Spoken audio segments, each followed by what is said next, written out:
Salut, j'espère que vous allez bien. Déjà, bonne année tout simplement. Je vous souhaite le meilleur. J'espère que vous avez passé de bonnes fêtes de fin d'année. En tout cas, je vous souhaite plein de bonnes choses. Et puis moi, je vous retrouve aujourd'hui pour vous montrer mes cadeaux de Noël. Je vous montre, c'est pas pour montrer ce que j'ai eu, etc. J'ai eu plusieurs petits trucs, mais je vais vous montrer ce qui concerne la lecture, ce qui est, on va dire, autour de la lecture, les choses qui peuvent être en rapport, et aussi les choses que j'ai eues qui sont en rapport avec la lecture mais qui ont été fait main. Donc on va d'abord commencer par ce qui est, on va dire, autre, ensuite les livres et ensuite ce qui est fait main. Ce qui est des livres, j'ai donc eu 4 romans et 2 BD, et donc le premier roman que j'ai eu, c'est Où est la vraie vie, donc c'est le Twisted Tale de Réponse. C'est écrit par Lise Braswell et c'est toujours publié chez Hachette Heroes. Et pour le résumé, c'est tout simplement Et si la mère de Réponse avait bu la potion de la mauvaise fleur.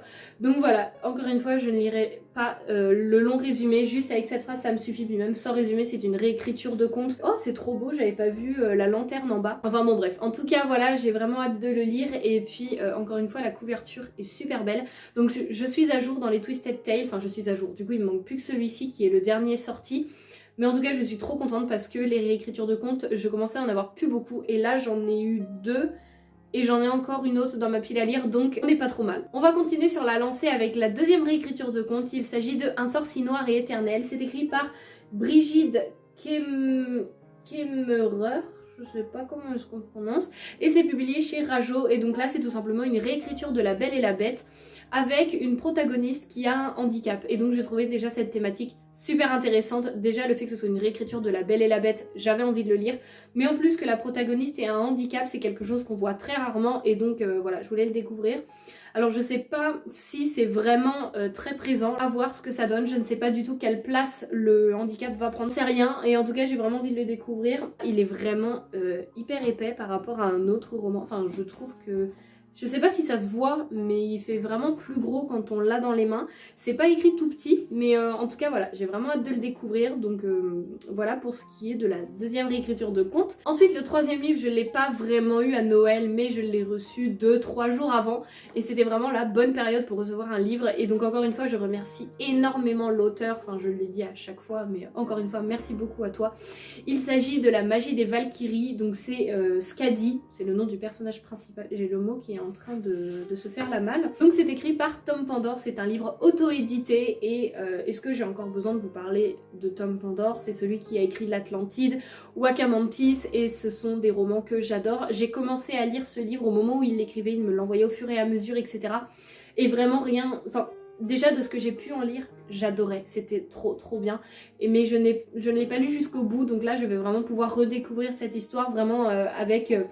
cette histoire finale, on va dire. Dans cette histoire, nous sommes dans un monde actuel, tout simplement, et au moment de rendre son dernier souffle, le grand-père, c'est mieux, de Skadi, qui est le personnage principal, va lui annoncer qu'il est une Sidilique, et non une humaine normale. Les Sidiliques, ce sont des êtres légendaires qui possèdent des pouvoirs surpuissants, donc elle, enfin c'est pas possible, elle vit dans un monde complètement normal, où la fin du monde approche aussi, parce qu'au niveau de l'écologie, tout ça, ça devient une catastrophe, et selon le diagnostic, il reste encore 2 ans pour survivre sur la Terre. Et comme si tout cela ne suffisait pas, un homme va commencer à lui parler et lui dire qu'elle peut retourner dans le passé, à l'époque des Vikings. Oui, rien que ça. Je veux pas vous en dire plus, il y a plus de détails dans le résumé, mais vraiment, je veux juste dire ça, qu'on va à l'époque des Vikings, qu'elle peut faire un saut temporel, où on est dans un monde justement où l'écologie a une place quand même forte, puisque dans 2 ans, tout est fini, il n'y a plus d'oxygène, le monde est complètement fini, c'est le cas de le dire.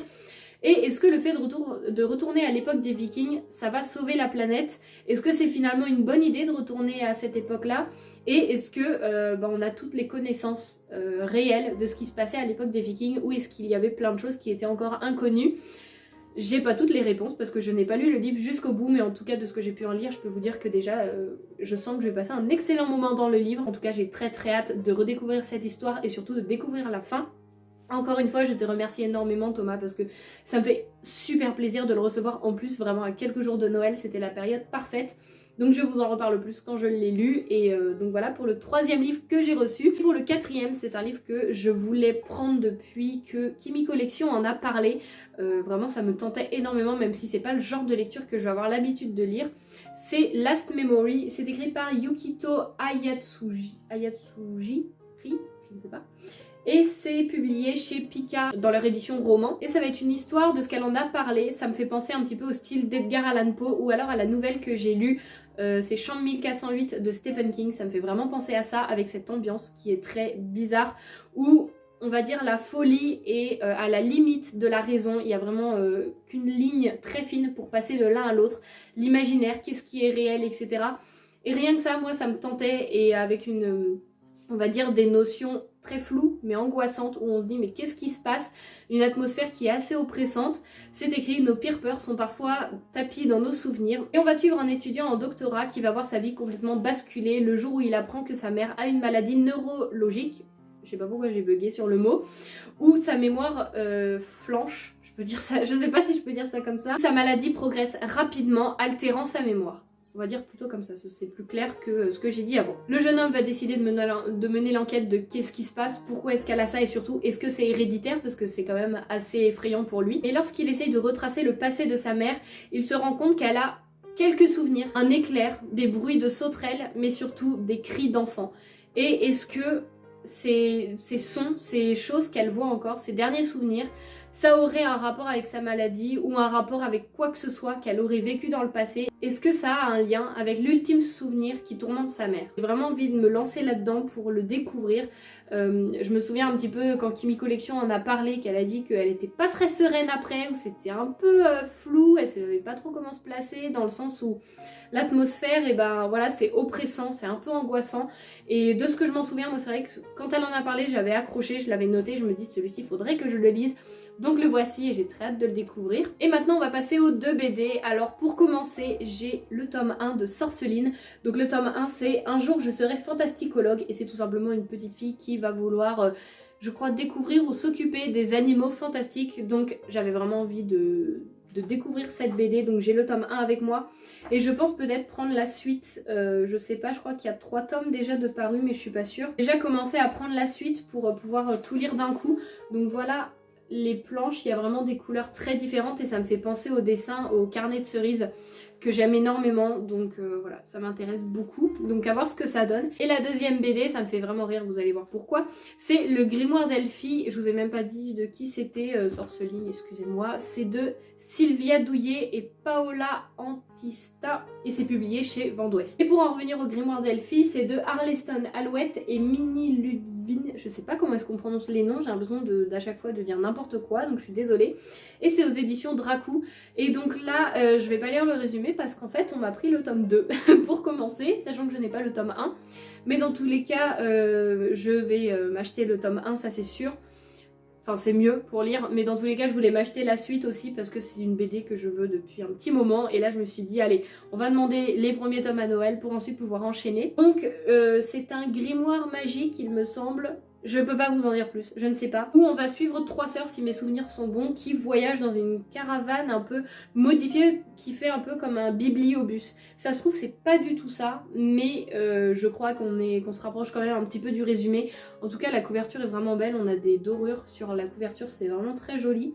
Et voilà, c'est tout ce que je peux vous en dire parce que j'ai pas le tome 1 avec moi, donc je vais éviter de me spoiler, ce serait quand même assez dommage. Je viens de me rendre compte que je vous ai dit quelque chose et en fait je l'ai pas respecté mais 10 secondes après puisque je vous ai dit qu'on allait commencer non pas avec les livres mais avec autre chose. Et j'ai quand même commencé avec les livres. Je sais pas ce qui m'a pris, j'avais trop envie de vous les présenter, c'est pas grave, dans tous les cas vous allez tout voir. Enfin tout voir en ce qui concerne la lecture, etc.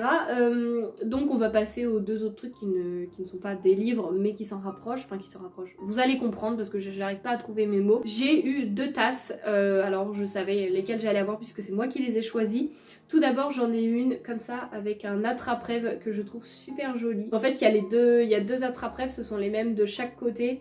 Mais je la trouve vraiment très jolie puisque moi et les attrape-rêves c'est vraiment une grande histoire, j'adore ça. Et ensuite la deuxième tasse, celle-ci elle est absolument trop mignonne quand je l'ai vue. En plus c'était la dernière, je me suis dit faut absolument que je la prenne. C'est une tasse hérisson, elle est trop belle. Et là vous voyez il y a un petit rebord où en fait normalement il y avait une image où c'était pour mettre un petit gâteau, un petit cookie ou autre. Mais moi je pense que vu que je bois du thé, je vais mettre le petit sachet de thé une fois qu'il aura fini d'infuser. Et donc voilà, en tout cas elles sont trop belles les deux, vraiment j'adore. Ces tasses sont trop mignonnes et puis maintenant on va passer aux cadeaux faits main qui me font trop plaisir. Les cadeaux faits main pour moi c'est quand même les meilleurs cadeaux puisque la personne a pris du temps à les faire. Je vais vous montrer ceux que j'ai eu, il y a 4 choses différentes et franchement je suis trop contente. Et quand je vous dis que j'adore les attrape-rêves, là vous allez en voir. Il n'y a pas vraiment des attrape-rêves mais des objets avec des attrape-rêves dessus. Pour commencer j'ai eu, alors fabriqué par ma maman, une pochette à livres donc avec un motif attrape-rêve, je la trouve absolument trop belle. Je pense que je peux même faire un petit revers comme ça, enfin vous voyez un petit rebord comme ça, enfin là il est un peu épais mon rebord mais bon vous voyez un petit peu. Et puis avec le même tissu elle m'a fait une trousse, donc une petite trousse comme ça assez simple. Voilà, mais en tout cas elle est trop jolie, vraiment j'adore ce motif, il est hyper coloré et en même temps il est très joli. Donc voilà pour ce qui est de ces premiers 2 cadeaux personnalisés. Et j'en ai 2 autres. Et alors là je vais faire mon petit moment pub pour une petite créatrice. Elle ne fait pas ça on va dire comme activité principale, mais c'est plutôt quelque chose qu'elle fait en plus. Donc vraiment je veux vous en parler parce que pour moi ce qu'elle fait c'est vraiment magnifique et puis c'est une personne qui est adorable. J'ai notamment demandé autre chose pour faire un cadeau à ma soeur, donc ma soeur est au courant, etc. Ça va être son cadeau de Noël, même si c'est un petit peu passé, elle va quand même l'avoir et ça va être son cadeau parce que sinon elle savait pas trop ce que je pouvais lui offrir, donc j'ai trouvé ça, j'ai dit est-ce que ça tirait? Elle me dit ah mais ouais c'est génial, donc voilà, puis franchement je suis trop contente de pouvoir lui demander de faire autre chose parce que c'est vraiment une personne qui est trop gentille. Alors j'ai demandé un tote bag personnalisé, donc je suis absolument trop contente parce que je le trouve magnifique. Quand je l'ai ouvert je me suis dit mais elle aurait pas pu faire mieux, c'est encore plus joli qu'en photo, vraiment c'est magnifique. Donc c'est un tote bag fait comme ça à l'aquarelle, vraiment regardez les couleurs, il est absolument trop beau. Donc en bas vous voyez il y a un livre, j'ai pas besoin de vous expliquer je pense pourquoi il y a un livre. Ensuite il y a un dragon ici pour représenter tout ce qui est imaginaire, le monde fantastique, fantasy, le fait d'avoir beaucoup d'imagination, etc. Et l'attrape-rêve parce que c'est quelque chose que j'adore et qui a une grande symbolique pour moi, donc voilà. Et de l'autre côté il y a 3 livres que j'adore et qui sont assez importants pour moi, que je voulais absolument mettre. Tout en bas il y a Le Secret de Lomé, j'ai pas besoin de vous dire pourquoi est-ce que je l'ai choisi, tout simplement parce que c'est mon autrice préférée et que je vous en parle tout le temps. Ensuite en haut on a Wakamantis, donc le livre de Tom Pandore, encore une fois son premier livre que j'ai lu et donc pour moi c'était vraiment important de le mettre, je voulais le mettre. Et ensuite le livre au milieu c'est Labyrinthe, donc je vous en ai parlé, que j'avais vu le film, vous savez le film avec David Bowie, tout ça, avec l'univers, le labyrinthe, les gobelins, tout ça je vous en ai parlé.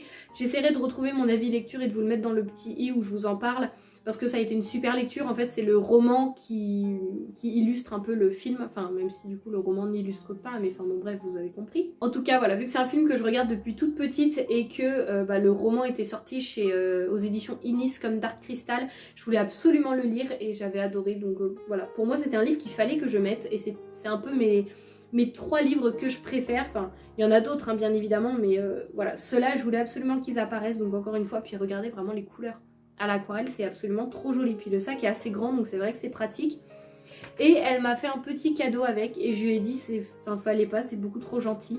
Elle m'a fait une petite trousse, encore une fois avec un attrape-rêve.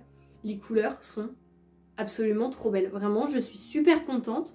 C'est une petite trousse voilà comme ça, mais alors vraiment je crois que les cadeaux personnalisés c'est vraiment les cadeaux que je préfère parce qu'ils sont magnifiques. Donc voilà, cette vidéo est maintenant terminée, j'ai adoré vous montrer tout ce que j'ai eu parce que non j'ai pas eu de manga, mais les BD et les romans c'est vraiment des histoires que j'ai envie de découvrir, que je veux depuis un petit moment. Les tasses c'est quelque chose qui sert tout le temps et puis là je trouve qu'elles sont vraiment très belles et c'est pas quelque chose qu'on retrouve...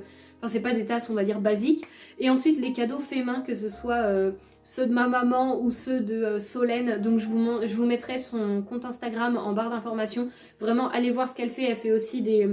elle peut aussi faire des motifs sur des têtes d'oreiller, donc des trousses, des tote bags, sur des sweats il me semble, et sur plein d'autres objets, enfin vraiment allez lui demander. Et puis je suis trop contente aussi de ce que ma maman m'a fait parce qu'elle sait que j'adore les attrape-rêves, elle m'a fait une pochette à livres, donc vraiment c'est quelque chose qui est très utile, et puis une petite trousse aussi.